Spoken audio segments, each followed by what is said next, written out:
You're watching the Sports Central Showdown. All right, welcome to the Sports Central Showdown. It's World Cup time, so that's what we're talking about. And we have Graham Metzker, obviously from ESPN Plus here at Sports Central at CBS-LA.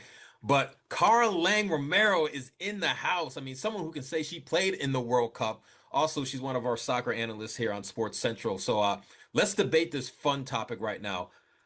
What's the best United States national World Cup team? I'm gonna start with you, Graham.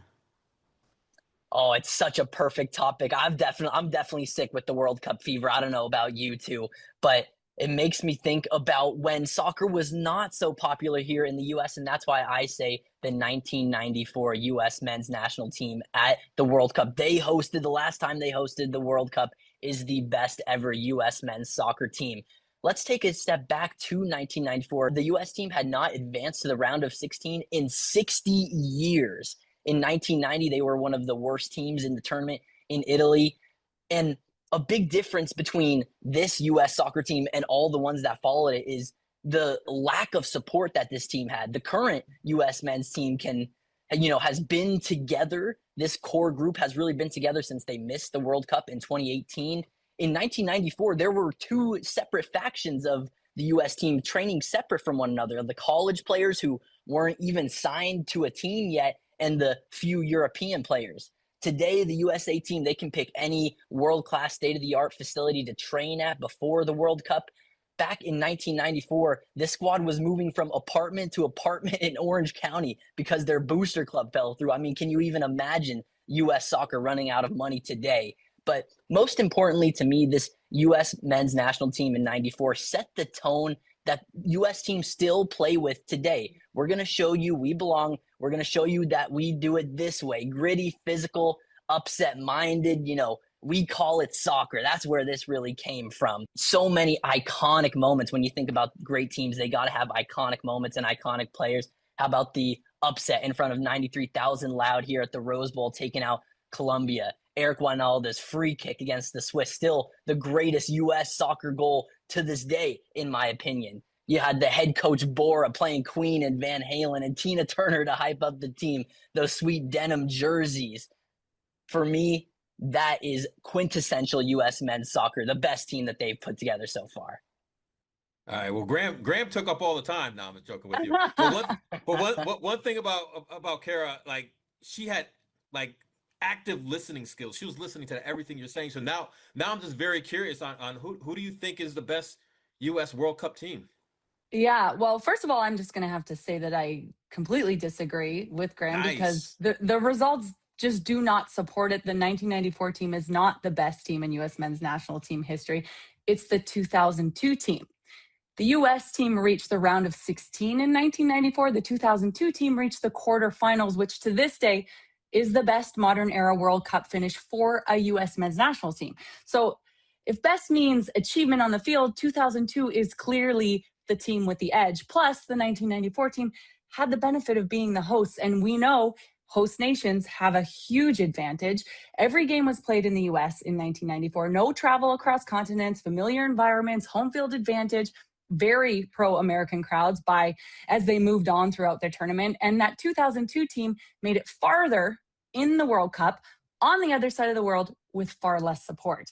Plus, the talent was far superior in 2002. The player pool was nowhere near as strong in 1994 as it was in 2002. We're comparing guys like Alexi Lalas, Tab Ramos, Eric Wijnaldum, and Tony Meola, all great in their era, to Landon Donovan, Claudio Reyna, DeMarcus Beasley, Brian McBride, Brad Friedel.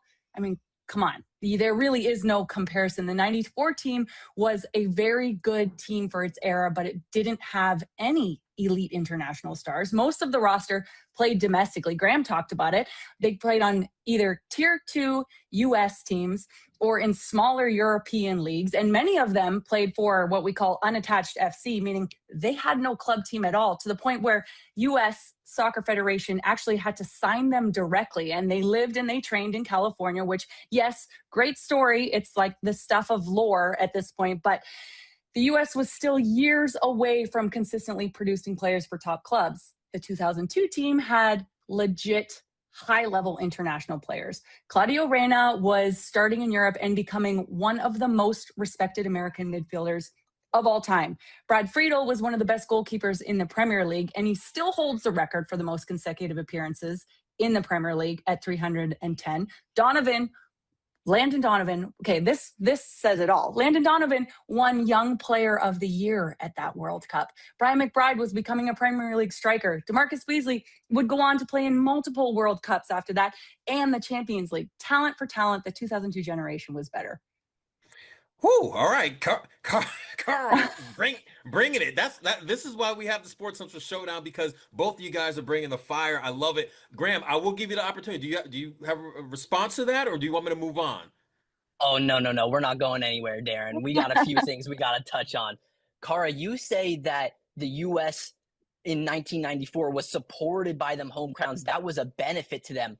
I would actually say that it was an uphill battle. Before the U.S. tied Switzerland in their opening match, the public was really unsure. It was only after Wijnaldum's amazing free kick that we got that 90,000 loud to be behind the U.S. team. They became celebrities overnight because they showed that there was something to believe in. You mentioned the players that were starring for the 2002 team, McBride and Donovan, tearing it up in the MLS.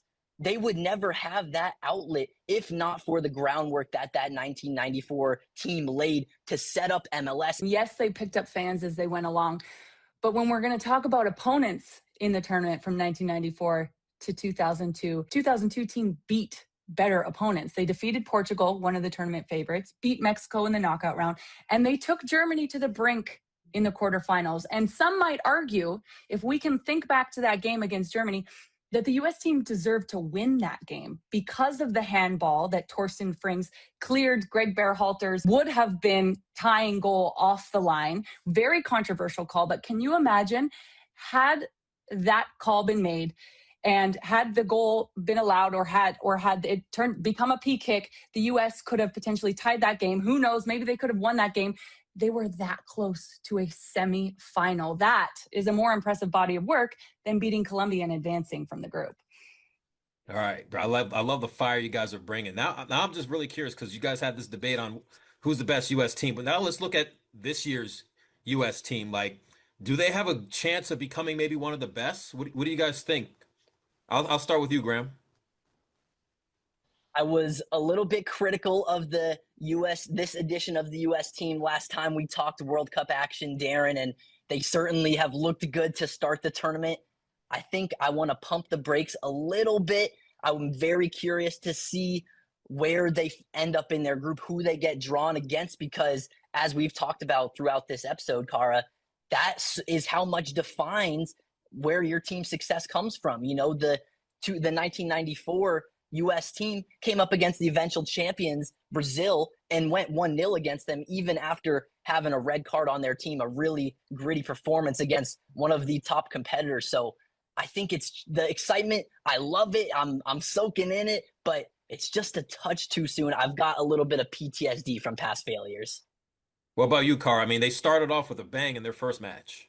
They did. And since, a big reason for me calling the 2002 team the better team, talent alone, if we're going to remove results because we don't know how deep they're going to go in this tournament, there are a lot of projections, and I'm expecting this U.S. team to go to the quarterfinals in this tournament and match that 2002 team. So for me, anything less would be a disappointment, and that is because I think that this team has the most talent that we've ever seen in a U.S. men's national team, and they are all playing at their best right now. There were a lot of questions heading into this tournament about Christian Pulisic's form after a rough season at AC Milan, where he wasn't maybe able to find the back of the net as often as people expect him to, but he's showing, or he did show in that first game against Paraguay, that he can have a massive impact on this team without scoring, because he created the first 2 goals for the U.S. team. And then Fuller and Balogun, I mean, the way that he's putting the ball in the back of the net right now, the second one in particular was absolutely beautiful. And you've got guys like Gio Reyna coming off the bench, just shows how much depth this team has. And you've got guys playing in top leagues in the world for top clubs in the world, Champions League caliber clubs. So I think this is a very talented team, and I think that they should go far in this tournament. Just real quick, Kara, if you get your 0-2 team and this year's team makes it to the quarterfinals as well. Like, which one are you picking as the best team, though? They both went the same distance. I'm picking the 2026 team. There we go. I think that they would win. All right, the game has just come way too far.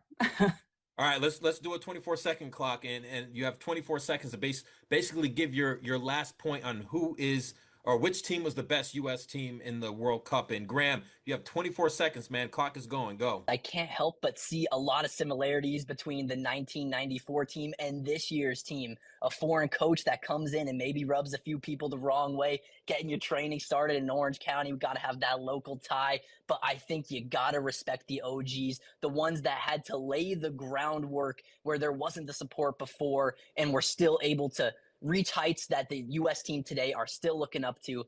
All right, we heard from the plaintiff, now the defense team. Go, Kara. The 1994 team is probably the most important team in U.S. soccer history, and they deserve enormous respect because they changed the game forever. There would be no Major League Soccer in this country had it not been for that 1994 team.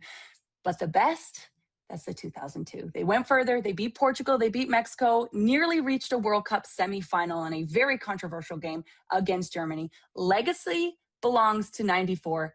Best team belongs to 2002. Legacy and quality are not the same thing. There we go. I mean, this one was fire for this Sports Central Showdown. Graham, Kara, I appreciate you too. This is a wonderful World Cup. We're having so much fun. Let's hope the U.S. makes a big impact in this year's World Cup. You're watching the Sports Central Showdown.